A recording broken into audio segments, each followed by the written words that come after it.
Miren que ahí está, lo primero que anoté es la clave para matricularse. Clave de matriculación. También puse, además de la clave de matriculación, para Moodle, les muestro el libro de donde yo saco el material, que también se los voy a subir. Les voy a subir todo el libro. Del libro no vemos todo lo que tiene, vemos muy poco.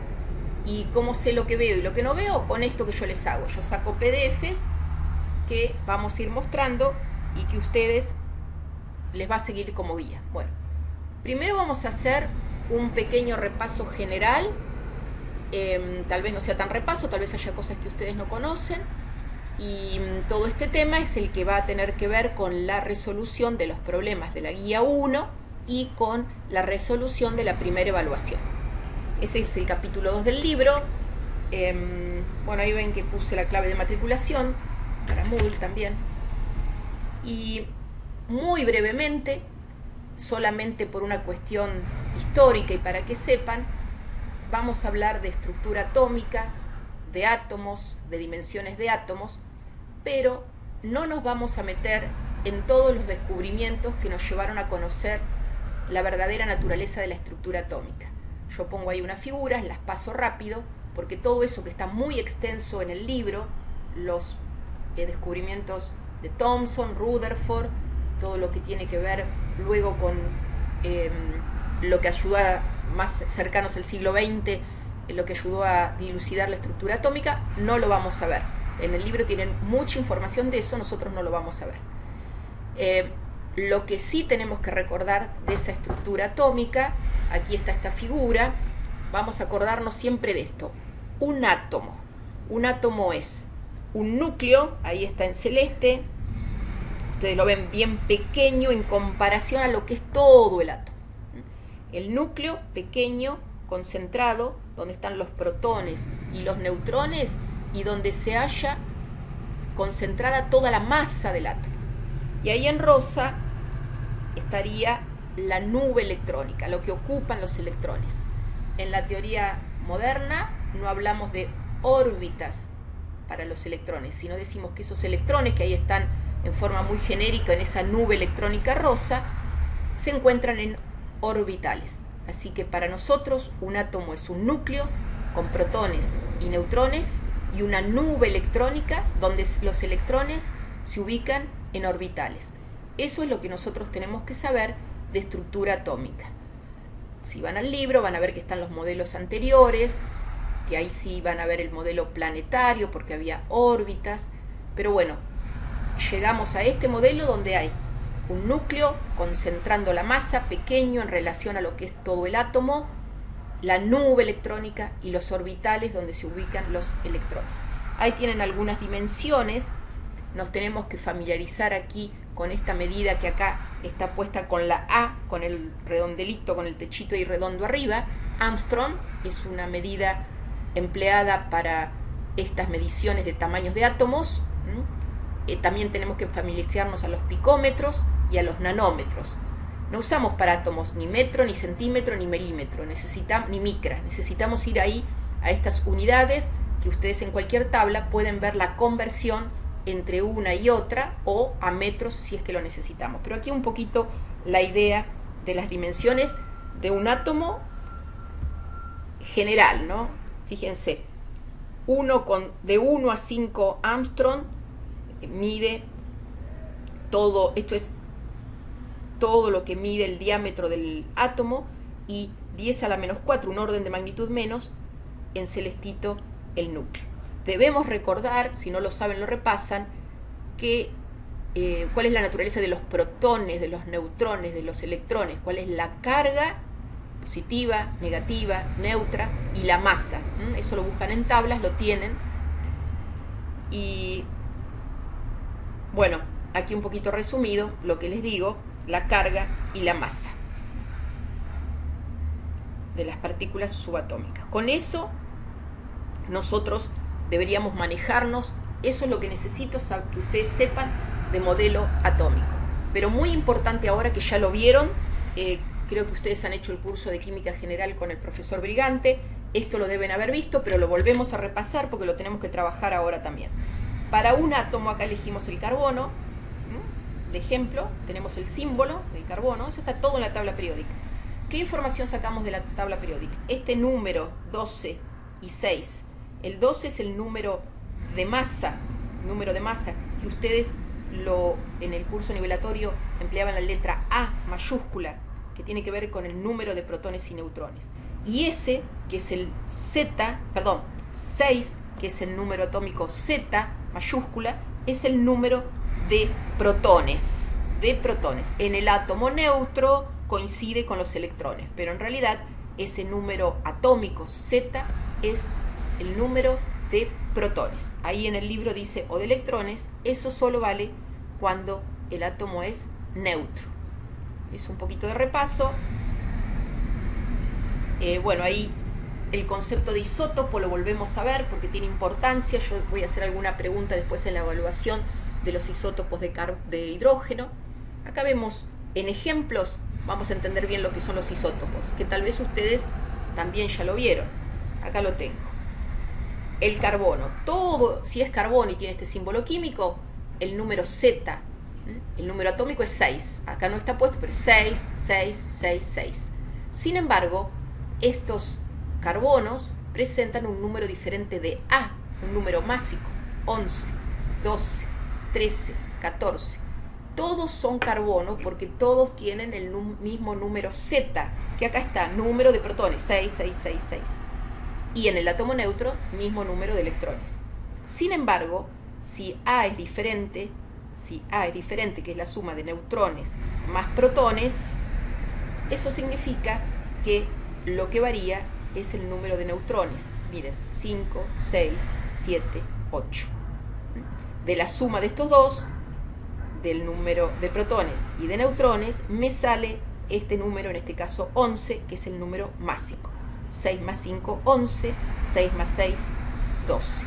Todos isótopos, todos con el mismo número Z, en este caso 6.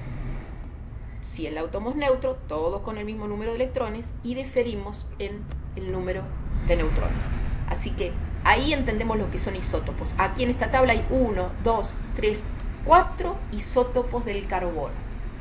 Definición: poseen el mismo número Z, pero diferente número A. Y nosotros tenemos que entender por qué el A es diferente, de dónde sale. En la evaluación van a tener alguna pregunta con respecto a los isótopos o en la guía del hidrógeno. Así que bien clarita la definición de isótopo. Bueno, hablamos un poquito de átomo, de teoría molecular muy brevemente, de teoría atómica, y hablamos también de lo que ustedes deberían conocer muy brevemente. Bueno, y aquí la tabla periódica, que ustedes ya la deben haber trabajado. Tenemos que tener bien clarito en inorgánica, bien claro. Las filas, la fila 1, la 2, la 3, y las columnas. Las columnas hablan de grupos, o sea que tenemos una columna es un grupo, son verticales, y ahí no tenemos un número creciente de Z, de Z. El Z crece en las filas o períodos, así que tenemos que saber, si yo hablo de un elemento que pertenece al mismo período, estoy hablando que está en la misma fila. Por ejemplo, el níquel y el cobre pertenecen al mismo período, al 4, es la fila. Y bien claro que las columnas son los grupos. El sodio y el potasio pertenecen al mismo grupo, que ya sabemos que es la columna. Y tenemos que identificar muy claramente elementos representativos, que son las columnas, la primera y la segunda, la 1 y la 2. Miren la nomenclatura, 1A, 2A.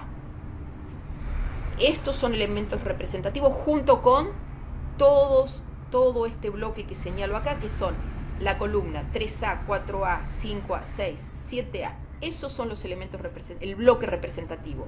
El bloque entonces es un conjunto de grupos y decimos el bloque S y el bloque P. Así que distinguimos bien grupo, período, bloque, y distinguimos ya, tenemos que saber muy bien o familiarizarnos que cuando hablamos de alcalinos, hablamos del grupo 1A, alcalino térreos, el grupo 2A, tenemos que conocer el grupo de los halógenos, que es el 7A, y bueno, fuera de esto, los gases nobles. Y aquí me quedan los elementos de transición. Nosotros no vamos a ver otros grupos, como los actínidos, los lantánidos, no los vamos a ver. Vamos a focalizarnos en bloque S, bloque P, ambos el bloque representativo, y en los metales de transición. Pero tenemos que estar familiarizados con esta nomenclatura. Si bien ustedes la encuentran fácil en internet, es bueno conocer de esta forma la tabla periódica. Y un poquito acá lo que dije, ejemplos, muy claro, tienen que saber, chicos, qué elemento es metálico, cuál es no metálico y cuál es un metaloide. Re fácil porque tienen la tabla periódica con los colores o la nomenclatura que los ayuda a esa clasificación. Pero tenemos que distinguir muy bien entre elementos metálicos, no metálicos y metaloides, porque lo necesitamos para entender un poco los enlaces. Acá les habla de algunas características de los metales, algunos metales a la izquierda. Y tenemos que saber diferenciar muy bien, que ustedes ya lo saben de química general, pero acá lo tenemos que recordar, tenemos que diferenciar muy bien entre elementos. Miren lo que yo necesito que ustedes sepan hacer. Diferenciar muy bien entre entre compuestos metálicos, elementos metálicos, no metálicos y metaloides, para después poder hablar de compuestos iónicos o sales, que es lo mismo. Tengo que distinguir, darme cuenta cuando un compuesto es iónico o es una sal, tengo que saber qué es esto, un iónico o una sal. Por otra parte, también tengo que saber distinguir un compuesto molecular. También tengo que saber qué compuestos forman los metales, el enlace metálico. Y a cada uno de ellos entender la naturaleza del enlace. ¿Cuál es el enlace en los compuestos moleculares? El enlace covalente. ¿Cuál es lo que mantiene unidos los cationes y los aniones en los compuestos iónicos o sales? Y tengo que entender cuál es la naturaleza del enlace metálico. Pero sobre todo necesito que distingan para cualquier compuesto si es molecular o es iónico o es un metal. Miremos esto que está acá. Acá están hidrógeno, hidrógeno 2, oxígeno 2, agua oxigenada, metano, etileno, dióxido de carbono. Ya tendría que saber muy bien que estos son compuestos moleculares. Y ustedes saben que son compuestos moleculares porque son la combinación de elementos no metálicos. Así que es re fácil. Todos son elementos no metálicos. Es un compuesto molecular. Hay una molécula que lo representa. Insisto, muy importante distinguir cuando veo un compuesto molecular. Esos son todos moleculares. Y son conocidos por ustedes. El hidrógeno, el metano, el agua oxigenada, todos muy conocidos. Y no lo vamos a ver aquí, pero yo sé que acá hay un enlace covalente que une los dos átomos de hidrógeno. Acá hay otro enlace covalente. Acá hay dos enlaces covalentes. Sí, aquí. Algunos pueden ser dobles, simples. Acá tengo 1, 2, 3, 4 enlaces covalentes. Entonces, manejo bien el concepto. Distingo lo que es un compuesto molecular y sé que hay enlace covalente en esa molécula o en ese compuesto molecular. Y acá nuevamente lo que dije,